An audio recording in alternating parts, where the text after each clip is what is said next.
What's up, guys? This is Brian Mitchell. Whoops, I have to lower the music.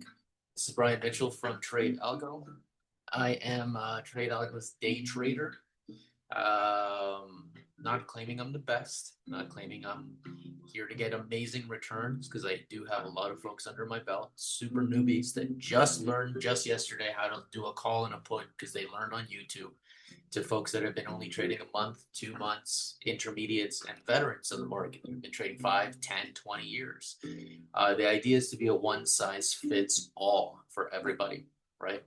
That being said, there are some rules that everyone does have to follow, which are found here on the Trade Algo platform. Once you go to live sessions, Day Trade with Brian, you can click on that and then click where it says click to view all rules. You have to trade with rules, guys. That's how all profitable traders profit from the market. You break your rules is usually when you get emotional. And when you get emotional, you're not trading, you're gambling, right? Not trying to insult anyone anywhere out there. I love all you guys. But I notice when folks get emotional, their logic goes out the window. And same with the market. The market is a reflection of the emotions and psychology of its participants. And when it gets emotional, either through panic selling and fear selling, say goodbye to your supports. It's actually one of our rules of the TA Bible, which I'll open in a moment. And if the market's in exuberance because Trump got elected and they're cutting rates and blah, blah, blah, blah, blah, and we're in euphoria, say goodbye to all your resistances on your chart. So emotions will vanquish logic, whether it's in the human body and your day-to-day trading, or if it's the market as a whole collectively, right? And that's a perfect cue going. So I would recommend, if you are with us, to know these well. I'm going to open two documents. Number one, the Technical Analysis Bible, these are rules of technical analysis that I put in the description of most videos that I do here on YouTube for the public and for our Trade Algo clients. These are rules I read every single day. It says right here, I read this document every day. Trust me, guys, it only takes about 2-3 minutes to prime your brain on what to look for before you start digging into the charts, before you risk your hard-earned money. With folks that want to take your money, a lot of people think the market's more like a game. There are professionals and algorithms and Wall Street and hedge funds and people that have been trading for 20, 30, 40, 50 years that are trying to take your money. So it's not just about entering positions. It's about following rules, and then money comes as a byproduct of following the rules, right? So it's a test of discipline. That's what the market is. It's a mirror. How well do you follow your discipline is the reflection in your account, right? Weak discipline, your account is bleeding. Moderate discipline, you're breaking even or slightly green. Strong discipline, you are green, right? Because most folks lack emotional intelligence, which is tied to discipline and tied to attention and focus. That is number two. The second document I want to open up here in section L. These are documented trades of the live chat, and I've been tracking. I should have been tracking all year, but I just kind of figured, hey, guys, I win. I win more than I lose. But then people started getting disheartened after the tariff situation in April, and they were kind of just like, "Oh, I don't believe that you're winning." And I'm just like, "All right, I'll even take screenshots of every single trade of every single day." So last 10 trades since last week, we are on a win streak, 10 trade win streak. And these are very conservative. A lot of the trades went way beyond those returns. It's just, again, to make sure newbies and intermediates and folks follow, I am extremely conservative, but even still being extremely conservative. If you're playing 1,000 per trade and let's just say you're reckless with not even bothering with position sizes, 161% returns. Again, a very modest number. I understand there's nothing to write home about. I see folks on Twitter with 500 and 1,000% returns. That's not the goal. The goal is to make sure everyone is winning, right? But even, let's just say you disregarded position size here on the left-hand side, right? You'd be up $1,610, right? Just 1,000 per every single trade. Now, since the beginning of last month, if you put just disregarded position size entirely, you'd be up $6,600 and $100. excuse me, $6,610. Just 1,000 per trade, no matter what I say about the position size. So regardless, we are winning more than we're losing. Losing is going to be baked into the equation, ladies and gentlemen. That's just the way the market is. You swim, you're going to get wet. You box, you're going to get punched in the face. They go hand in hand, right? Um, but the idea is to win more than you lose. And some people win more than they lose with a 40% success rate because they size bigger on the highly confident trades. And the smaller trades that they lose, they're small size. So it just depends on how you position size. But my goal is to win no matter what. Sometimes I will have a 100% loss, which is extremely rare. But that was easily swallowed up. It was that one right there, swallowed up in the next few trades. So, guys, as long as you're position sizing correctly and monkey see, monkey do, we should all be gravy. So, let's get into it. SPY, Q's, IWM. I'll look at Bitcoin and Ethereum because that's a hot topic. SPY, we were in a range for about a week. All right. So I'm mentioning this because the document that I post every time I make one of these videos, the Technical Analysis Bible, you would know if you read this every day and everybody has access to it. The longer we range, the harder we break up or down. So a lot of people on YouTube and on Twitter and like, oh, it was the news because of blah, blah, blah. No, what if it's just technical analysis? What if it's just pure, raw to the bone technical analysis? We were ranging for 1 week and then we got a candle close and then just broke down. What if that's just a healthy pullback? It doesn't have to be news, right? A lot of folks say, show me the charts, I'll tell you the news. What if, know the technical analysis rules and I'll tell you you're wrong, right? Because I like you know, what's his name? Something Baruch that said that. Can't never remember the gentleman's name. Show me the charts, I'll tell you this. Bernard Baruch. That's the guy. My semi-photographic memory kicks in whenever it wants to. So let me go back to the daily chart. And yeah, I mean, this is just a higher low. I mean, the weekly chart's a little bit more pronounced. I would have wanted the correction to be deeper. I said this the last time I made a video that I would love it if next week we continue red. That would be great. The higher low for the week is right here, somewhere around the 622-ish level. Higher high, higher low. We're still in an uptrend as long as we protect the 622.5 level. So this is a pretty weak candle for a pullback. I would love another one to get, Wall Street loves giving us, very aggressive higher lows. Maybe even like, just retesting the higher low and then moving up. This doesn't look like enough fear. I haven't seen enough people on Twitter say, "Oh, that was the top." I am bullish mid to long term, and we still haven't got a test of the 10 simple moving average. A lot of people ask why I use the 10 simple moving average and not the EMA, or why not the 7? Why not the 13? Why not the 9? Why not the 11? I think the 10 is a healthy average of all of those that the main ones people use, and it's simple. Again, it's simple, and usually for bullish continuation, above the 10 is short-term bullish. Weekly, I would love a test of this 10. I think today's drop was impulsively bought back up, meaning like, oh, we're going to miss out on gains if we don't buy this back up. I would love for us to go lower and it would still be a healthy pullback. All right. So even if we don't, that's okay. This is still looks like a pretty good uptrend. It's relatively healthy. Higher highs, higher lows, higher highs, higher lows. It just would have been nicer if we got a deeper, higher low so that we could rocket ship upwards. So if that was our higher low, we'll make kind of like a choppy grind upwards instead of a fast, quick grind upwards where people get exuberant. I don't know if that makes sense, but the deeper the pullback, the stronger the move upwards would have been. Woulda, coulda, shoulda. Again, maybe this candle ends up like this week, and then the next week we get something like this.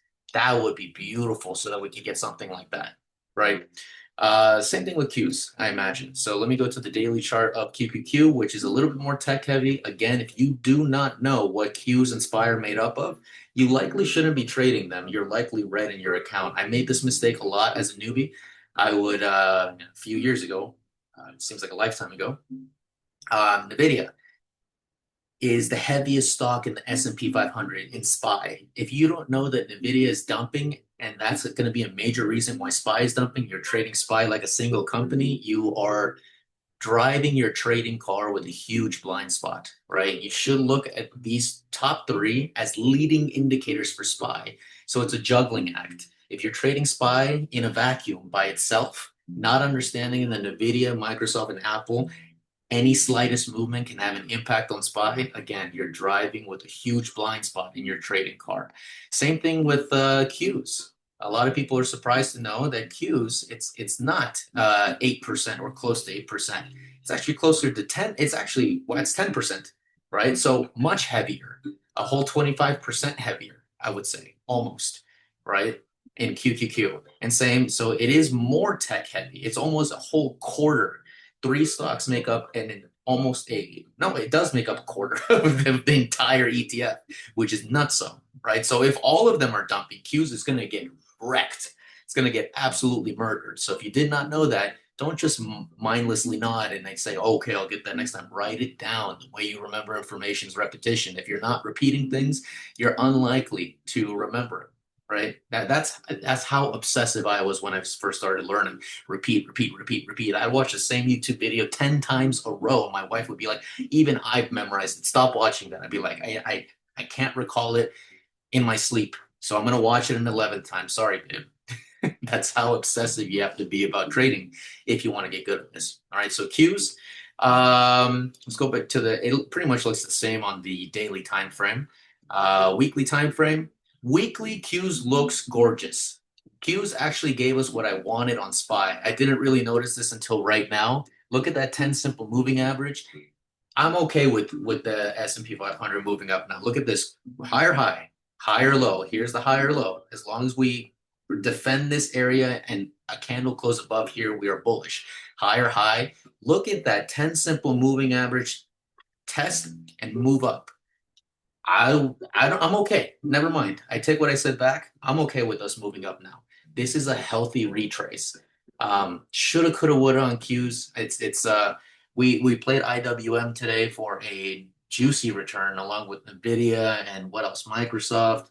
We had a heck of a day. I'm a knife catcher and top finder. I look to see where the trend ends. This one just skated past me, and that's one of the that's one of the pitfalls of looking at close to 80 stocks all at the same time. It gets a little hectic sometimes, especially this morning.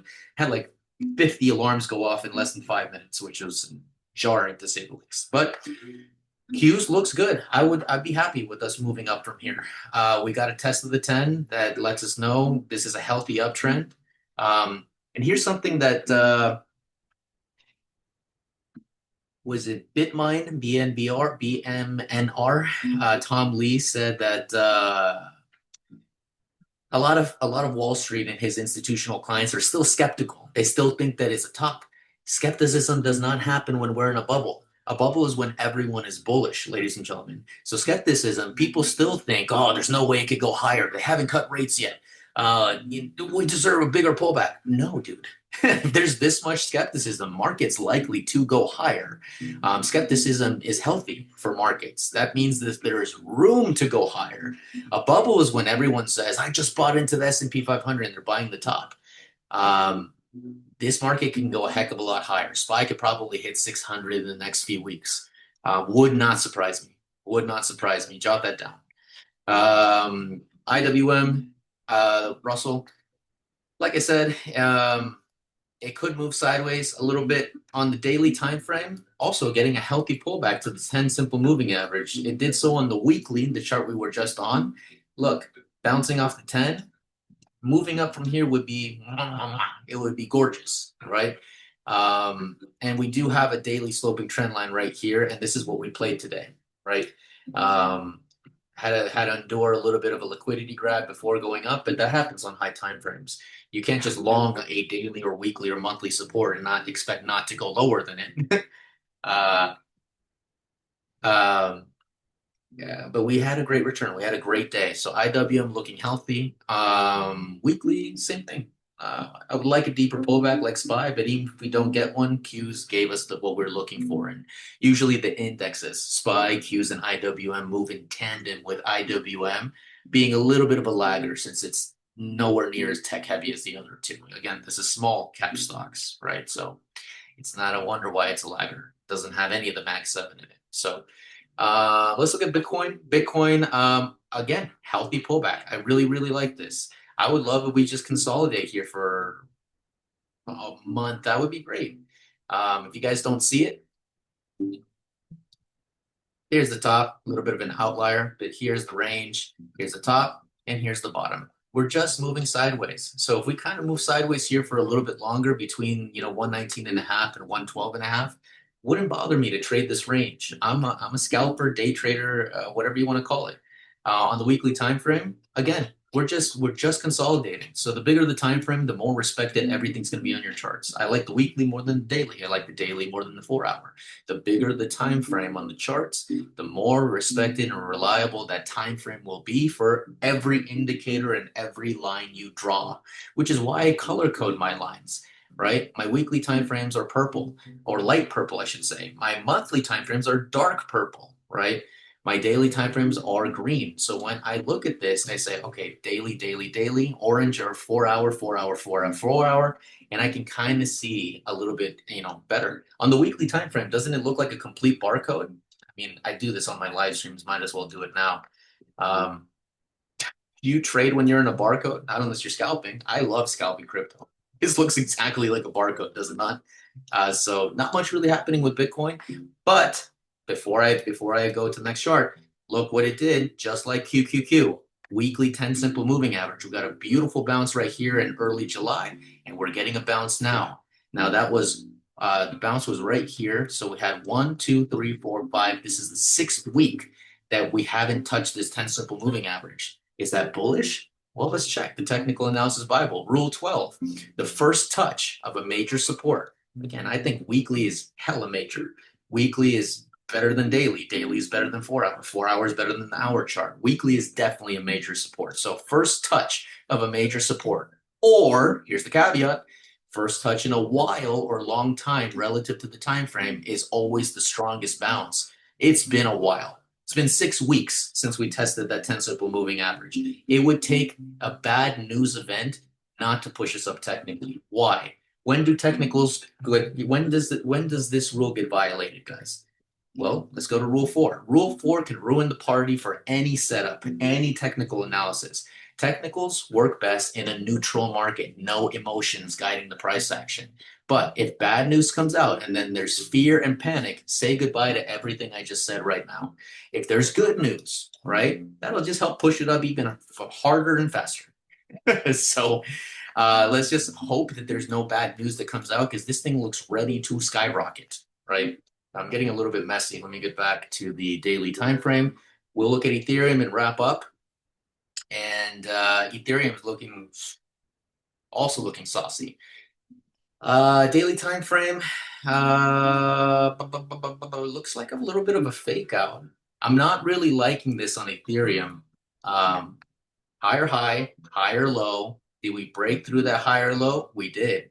We might be in a downtrend on Ethereum. So lower low, lower highs, still in an uptrend because we haven't broke through this. Again, higher high, higher low. Once we get a candle closed beneath the higher low, we're in a downtrend. Lower low, bingo. This could just be a lower high, right? To solidify the uptrend, I would really, really love a candle close above this level, right? Above 447, let's call it 4475. Prove me right that this was a fake out. Higher high, higher low, and let's get back into an uptrend. Let's just call this a scare, right? On the weekly time frame, probably looks less pronounced. Probably, yeah, it looks like a healthy pullback on the weekly time frame. That could have been a fake out, right? Higher high, higher low, higher high. Should have been buying it up. I did. I told the wife, put orders at 42.50. Bet the house. And she's like, okay. And she told me, do I sell now? I'm like, don't think I'm selling until we get to, we'll probably get to my figure where I think, Ethereum's going to get to in the next few weeks, but I think higher than what we are right now. Again, assuming that no bad news throws the technicals out the window. Technicals work best in a neutral, non-emotional market. So assuming no bad news pushes us into fear and panic and no good news, well, good news is great if you're an investor, right? Euphoria, exuberance, and optimism will just skyrocket it higher. But that's it, guys. It's things are looking good. In my opinion, everything looks good for more upside. I think pullbacks are for buying. And on the 4 hour chart of Ethereum, we're kind of in this channel slash wedge kind of thing. I'm waiting for it to break upwards. That would just give me another confirmation we're all moving in the right direction. So if you guys have questions, write it in the comments. If you're not part of Trade Algo, if you're part of Trade Algo, Brian at tradealgo.com. You guys know that I usually, for the most part, answer my emails lightning quick. Like and share the video if you guys got something out of it. And I'll see you guys in the next one. As always, everyone take care.